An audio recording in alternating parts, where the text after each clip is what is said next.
What's going on, everybody? DK Smith.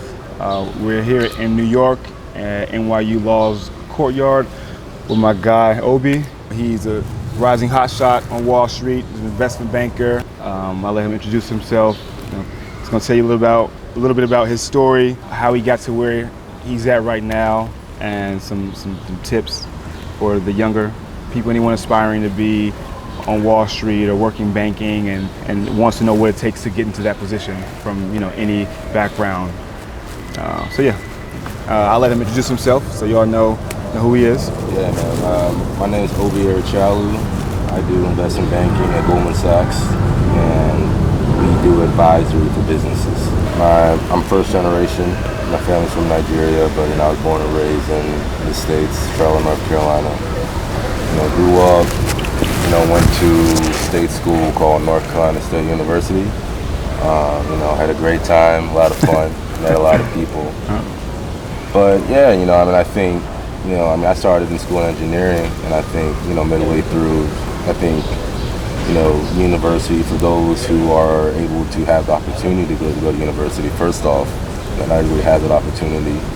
But I think, whether it's that stage, whether it's younger, at a certain point in time, you kind of start to think about, what you want to do, right? Like, what kind of man you want to be, and, what type of impact you want to sort of be on the runway to have in the world. And, at the time I was doing engineering, and, I like learning stuff, but I just didn't really see the impact as much as I thought I could have in business. I thought that as I started to sort of internalize certain things and the way I thought it lent itself more towards business than engineering for me specifically. So, I want to do that. And, like I said, I went to state school in the South. Their firms didn't recruit. So I think an important lesson I learned is that, when the hill doesn't come to you, you got to go to the hill. So yeah, it's true. I started to sort of do that, and, put myself out there and meet people.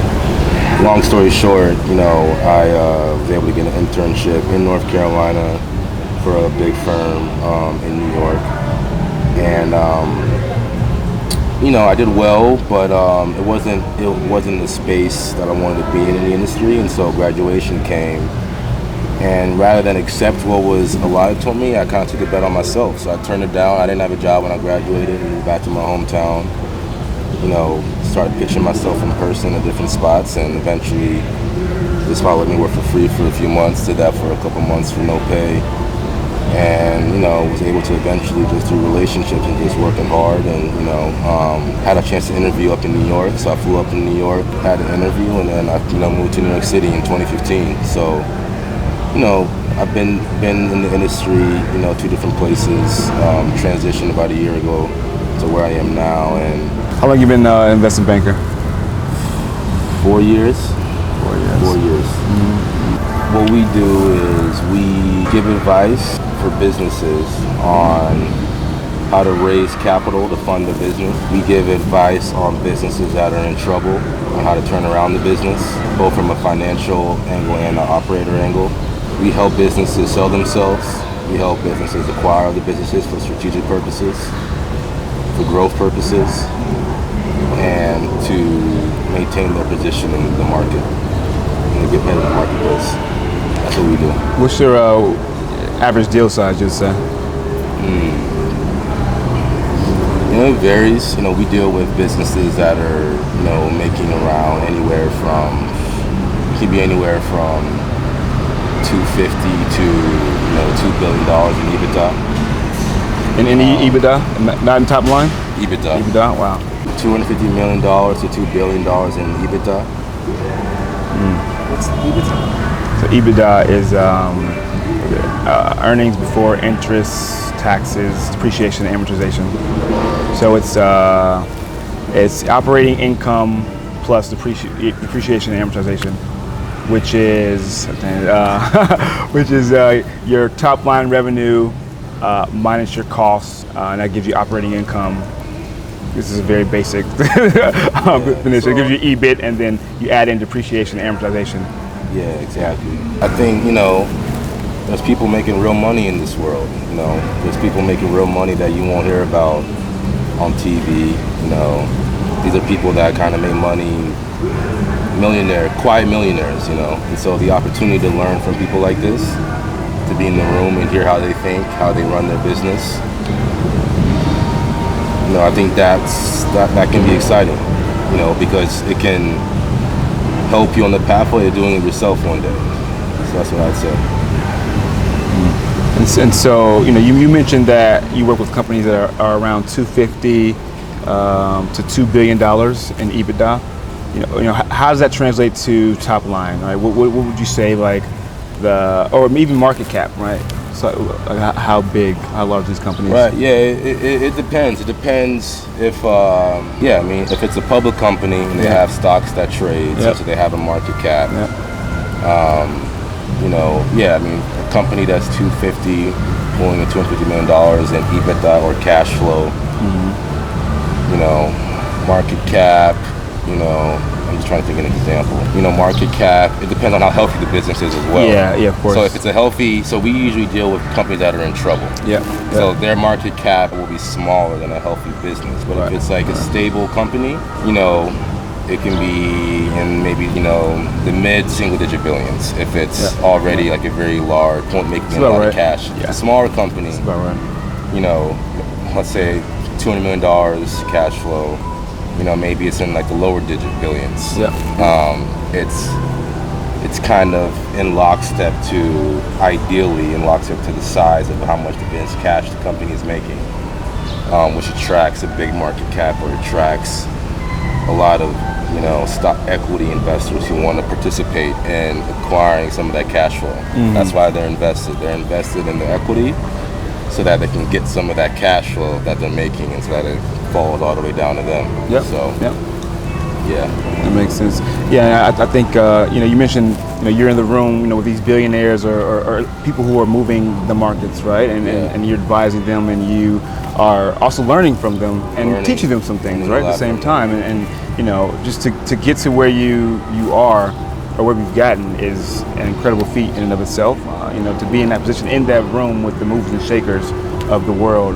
You know, I think that right there is, you know, you don't have to be, you know, on TV or active on social media or anything. You know, you need to be, you know, head down, grinding, and you build your wealth. You know, you build your wealth and you learn from those who have wealth.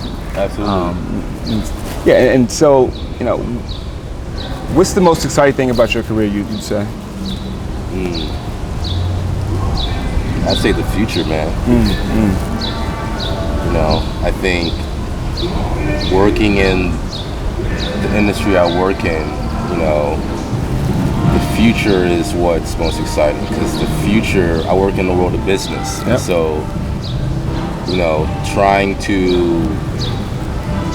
you know, learn about what will the future of business look like.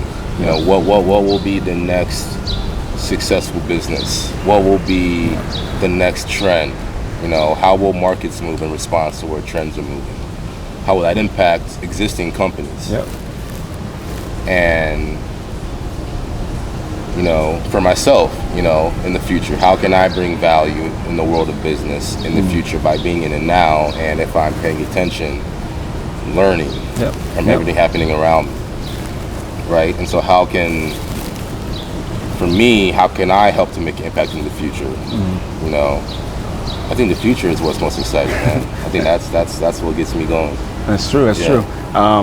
You know, we can go into some high-level finance stuff. You know, all about, you know, present value, right? It's all predicated on future cash flows, right? Absolutely. And if you take that model, apply it to your own life, you know, your present value is based on your future earnings potential, right? And how do you increase that earnings potential? It's investing in yourself. In yourself now. And in your friends and family. Corporate finance 101. There you go. Put the money down now. That's it.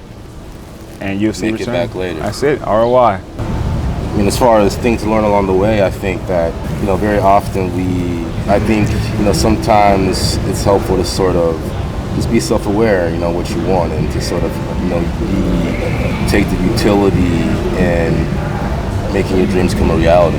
You rather than, school teaches you one thing, but life can teach you another thing, and very often sometimes the information isn't all presented to you. You got to kind of go out and seek the information. You got to be proactive.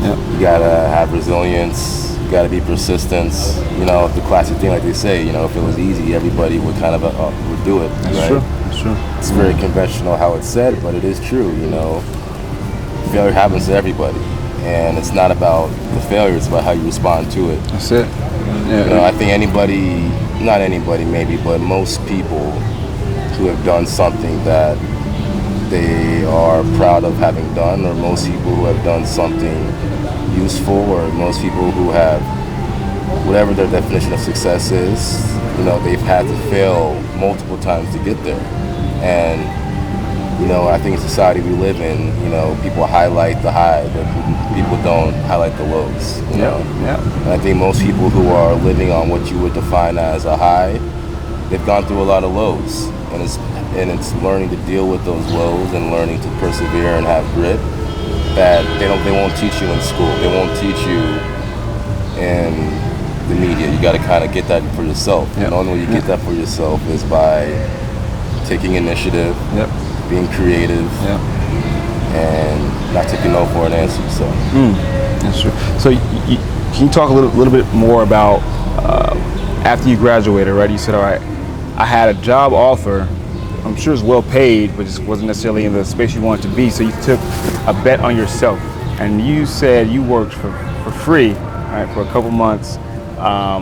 While you were networking and building relationships. Right? Talk a little bit about that thought process. I know a lot of people don't, they don't hear that, right? They just see, oh, I'm at this big fancy, bank on Wall Street. They don't know, the story actually took, especially coming from a non-target school. Talk a little bit about, how, what was in your head? Like, how did you say no to that check? Yeah, I think it comes down to just confidence in yourself, and I think whereas maybe for some people that comes natural, for me it didn't come natural. I think for me confidence is something that I have acquired. I think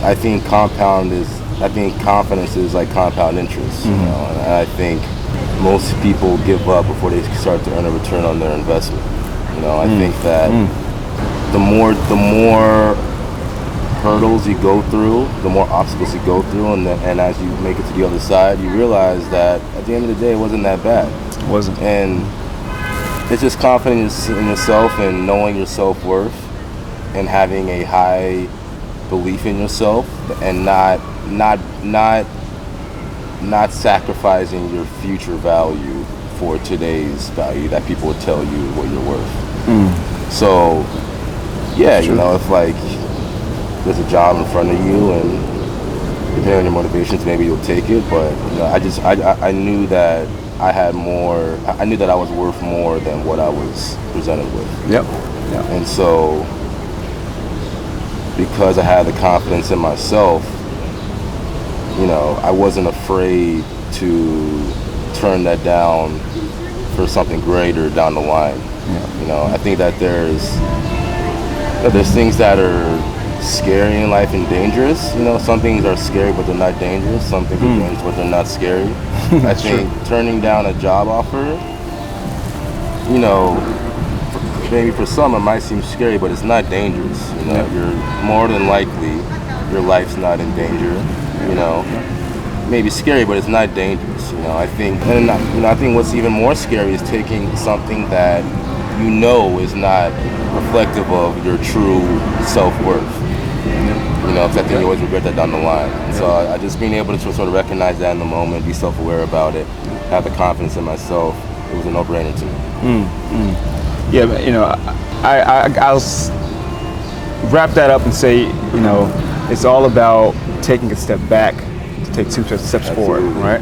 And willing to sacrifice in the now for a greater ROI in the future, right? It's a very like an investor mentality. Absolutely. Right? So how did you make these decisions? Like, who influenced you? Did you read about it? Did you have someone to guide you? Was anyone like, holding your hand, or just kind of just like, you just took calculated risk on your own? How'd that happen? Yeah, I think there's I think it's like a mindset, that just developed over time. I think there's different contributors to that mindset. I think one, like I said, my parents are immigrants, and the mindset of if you're not here to do the best you can, then what are you doing? In this country.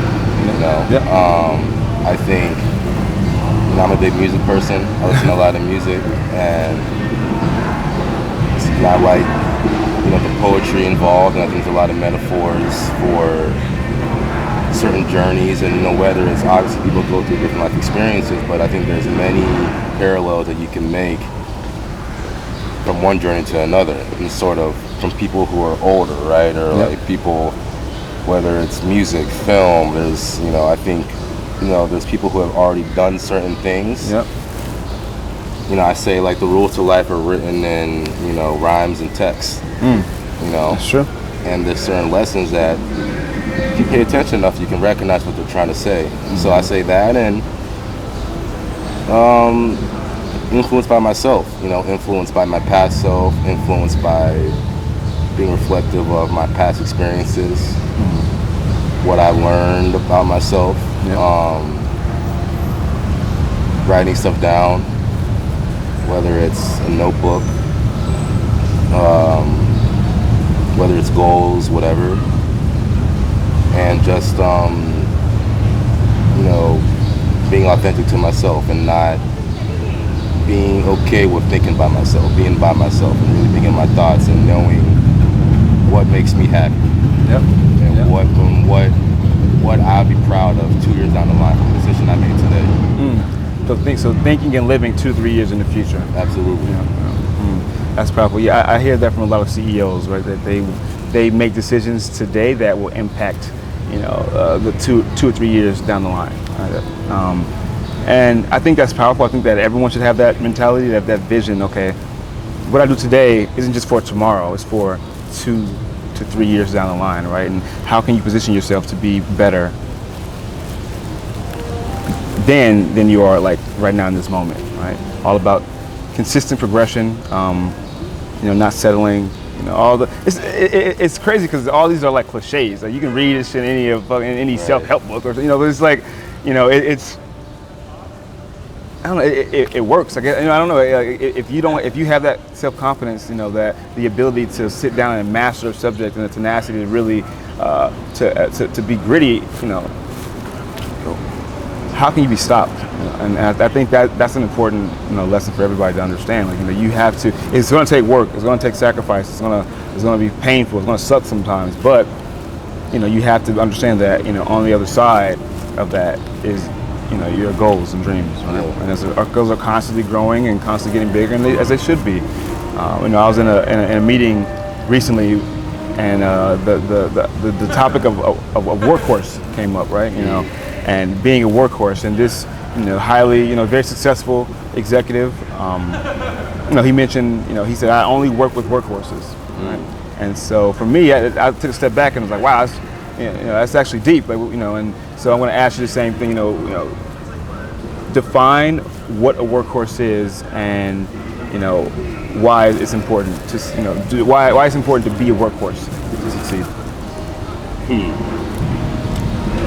I think workhorse is the definition of a true grinder. I think workhorse is somebody who does what needs to be done because it needs to get done. Somebody who has the reputation that when shit needs to get done, it'll get done. No excuses. No excuses.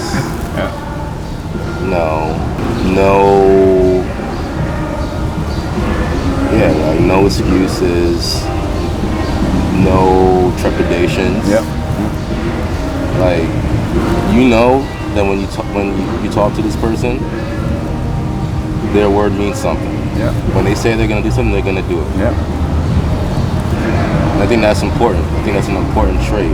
I think, like anything in life, I think that the workhorse is great, but too much of being a workhorse might not be great. Not from the definition of work ethic, but all adage, right? Work hard, but work smart too as well. Yeah, work smarter. So I think a workhorse who